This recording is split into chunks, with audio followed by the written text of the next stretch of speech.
Welcome back to Philadelphia, America's Town Hall here at the National Constitution Center. We are joined now by our first panel of the night, Ohio Governor John Kasich. Good evening to you. Thank you. Thanks for being here. We thought in the spirit of democracy here in Philadelphia, we would start with the people. Maggie Dwyer is an undecided voter from the state of Pennsylvania. Go ahead with your question. So if I were to ask you to write your name on a whiteboard, followed by 3 bullet points describing your presidency, what would they be? Leadership, togetherness, unity. Let me say leadership, unity, faith. How's that? I'm not very good at those three. I'm not very good at those three, like 3-word answers. Okay. You save those for debates. Town halls are where you can actually talk for a while. Thank you, Maggie. Right 500 yards from us is where the founders crafted the words that established the greatest democracy the world's ever known. There was no way for them to know that a country that they founded would drive up a $19 trillion debt. The other day of the Washington Post, you said you would cut the Commerce Department. Well, I mean, I have a bill. Okay. So then the question then becomes, is it just the Commerce Department? No. That would take down a $19 trillion debt? No, I have the full plan. Look, I've balanced budgets more than all the people you will meet times 10. Okay, I did it in Washington. I was the chief architect of the balanced budget with Pete Domenici. Here's the thing we all have to remember about balancing budgets. When debt goes up, job opportunities go down. And when debt goes down, job opportunities go up. Plain and simple. You need 3 things to grow jobs. You need common sense regulations so you don't kill small businesses. You need lower taxes on businesses and individuals, and you need a fiscal plan to balance a budget. Now, what I would do is, first of all, I would freeze all non-defense discretionary for the 8 years. I would increase defense by $100 billion while reforming the Pentagon. I would also move to reform both Medicare and Medicaid. I would push welfare, job training, Medicaid, education, and infrastructure all back to the states, and I would have a plan that over time would do 2 things: grow the economy and restrain spending.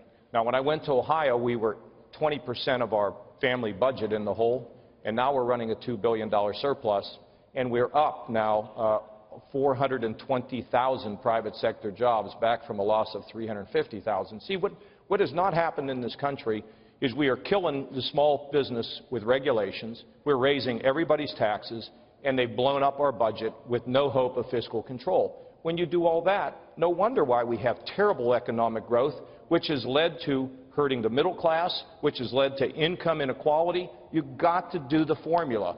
When we balanced the budget in Washington, there wasn't any discussion about income inequality. Everybody who really wanted one could get a job, and the same is true in Ohio. I just take the same formula back to Washington, and what we're missing is leadership and the ability to pull people together, remembering that we're Americans before we're Republicans and Democrats. All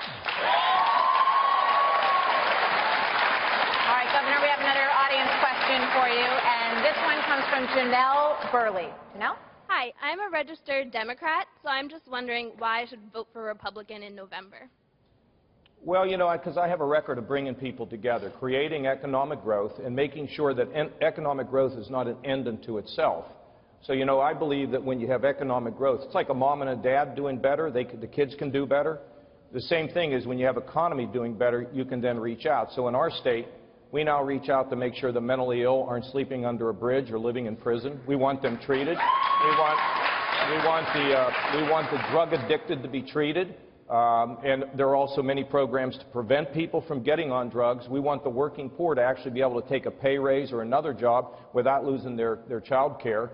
And we believe we should raise the developmentally disabled and make sure our friends in the minority community have a chance to rise as well. So economic growth means you can do more for everybody, and that means you can pull people who live in the shadows. And the way you get that done is through leadership. It's bringing people together to realize at a moment in time that it's their job to improve the lives of everyone. And that's what I've done all of my career, because frankly, where I come from, with a dad who carried the mail on his back and a mother who had a mother who couldn't even speak English, I've realized I've been successful because the grace the good Lord has given me. And when you have that, you better improve the lives of everybody. You don't have time for focus groups or any of this nonsense politics that we see.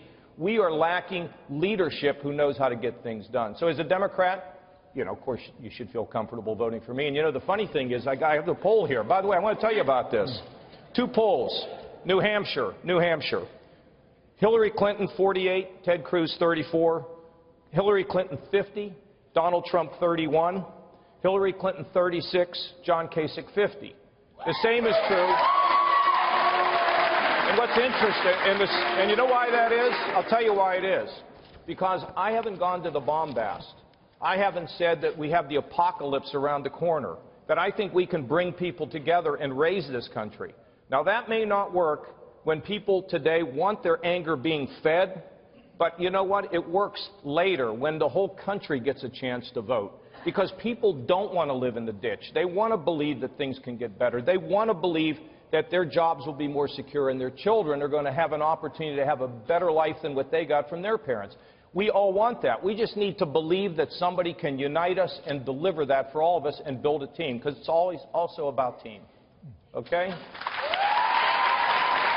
I want to follow up on her question, because you made your argument for why you think you can lead the country. But she was asking you, as a Democrat, why is it better to vote for a Republican? Because that, if you get into that head-to-head contest, which I know you believe you can win against Hillary Clinton, she's going to be arguing that, you know, extending the government, continuing Obamacare, you know, doing more for college education, all those sorts of things are good. And you know what? I was on campus here at Villanova last week, and basically, I heard that a lot. We want more. We want to be given more by the government to cover our expenses. I was at Villanova, too, and I've done not just like I go up and make a talk. I take questions at my town halls extensively for, you know, usually 45 or 50 minutes out of the hour that I'm there. You know, young people understand that things aren't just free. And here's the thing. If Hillary or Bernie were to win with all the free stuff, the debt would be $30 trillion. And we all have to remember that it's not just getting something free, it's the ability to have a job, to live out your God-given purpose, your destiny, you know, using your skills. And many people do it through their work. So if you go to a $30 trillion debt with all this free stuff, you can get something free, but then you can't get a job. And people are smart. People are intelligent. Right now they're frustrated. They're frustrated that they're afraid they're going to lose their job, that their wages are not going up, that their children have accumulated a lot of debt going to school, and they're still at home. Those are legitimate concerns. Governor, stand by.